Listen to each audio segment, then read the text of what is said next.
Ya, jadi saya mengucapkan selamat kepada seluruh keluarga besar Gerakan Rakyat yang hari ini menyelenggarakan Rapat Kerja Nasional pertama. DPP, DPW, seluruh Indonesia hadir. Dan yang menarik adalah Rakernas ini separuh hari dipakai untuk membahas tema-tema strategis untuk Indonesia ke depan. Dari mulai persoalan global, persoalan keamanan, persoalan teknologi, demokrasi, ekonomi.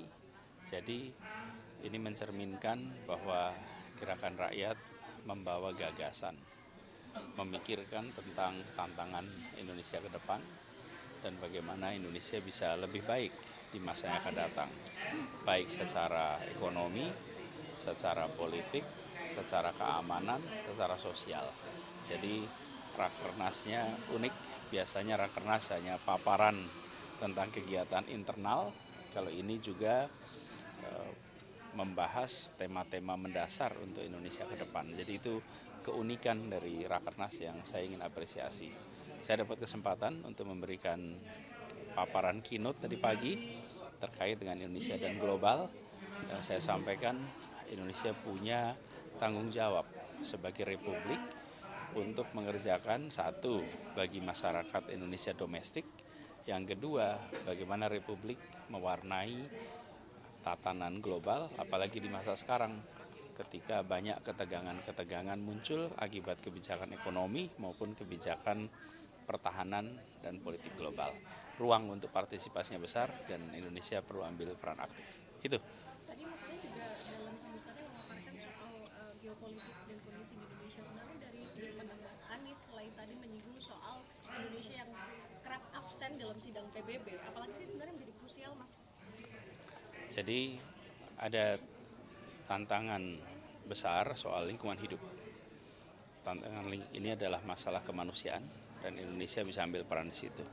Lalu yang kedua, ketegangan-ketegangan akibat konflik yang bermunculan di beberapa wilayah. Akhir-akhir ini muncul di Timur Tengah. Yang ketiga adalah ketegangan akibat kebijakan ekonomi perdagangan dunia. Nah, kita di Indonesia bisa ikut ambil peran di situ. Tentu pemerintah harus merumuskan, tapi bisa ambil peran aktif. Tadi paparan dari Ibu Dina, kemudian ini sekarang paparan dari Prof. Didin, mudah-mudahan bisa menjadi bahan bagi pemerintah untuk bisa mengambil peran aktif.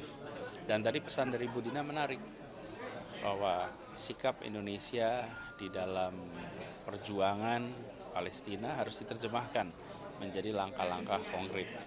Ini sekarang lagi dibahas soal ekonomi.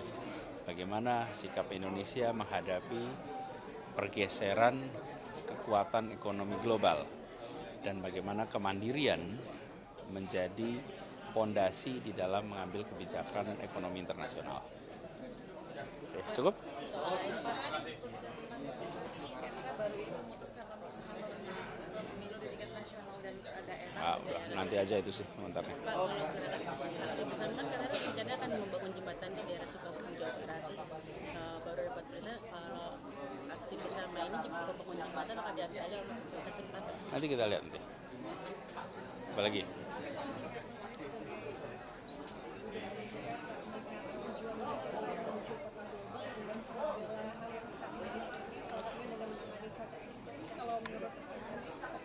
Halo? Cuaca ekstrim.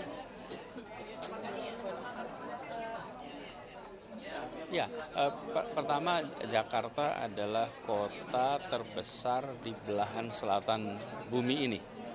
Itu kota terbesar.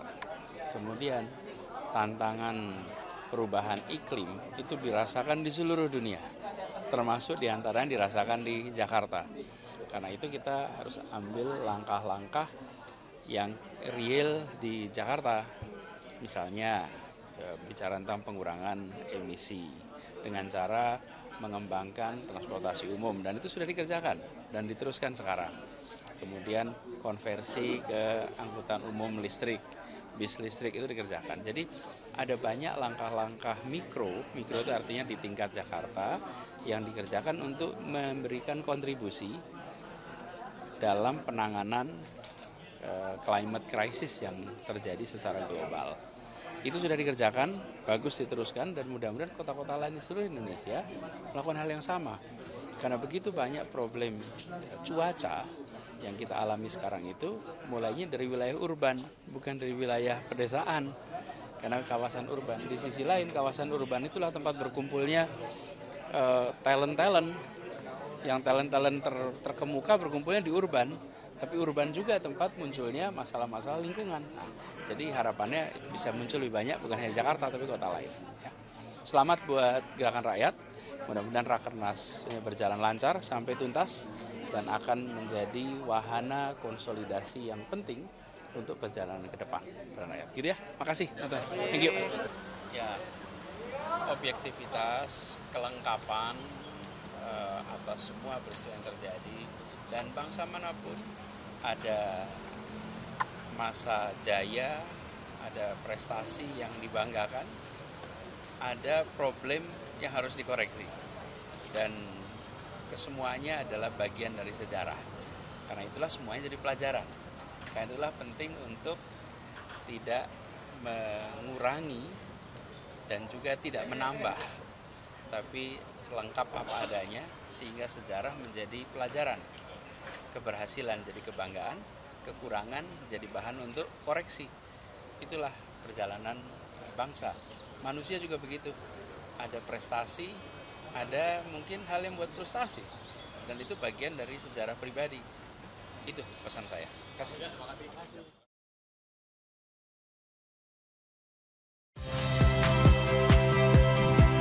Saya Cynthia Rompas. Saksikan program-program Kompas TV melalui siaran digital, pay TV, dan media streaming lainnya. Kompas TV, independen, terpercaya.